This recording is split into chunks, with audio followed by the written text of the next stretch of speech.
মরে যায় 25-এ, তারপর মরে গিয়েও বহুকাল শেষে কিছু মানুষ মরে যায় 25-এ, তারপর মরে গিয়েও বহুকাল শেষে।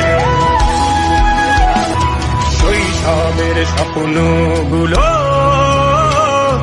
লিখে রেখেছিলাম ড্রয়িং খাতায়, সময়ের ভাজে ভাজে হারিয়ে ফেলেছি সব স্মৃতির পাতায়। শৈশবের ইচ্ছেগুলো কখন ভুলেছি করিনি খেয়াল, আমার ছোট্টবেলার সামনে তুলেছে কে অদ্ভুত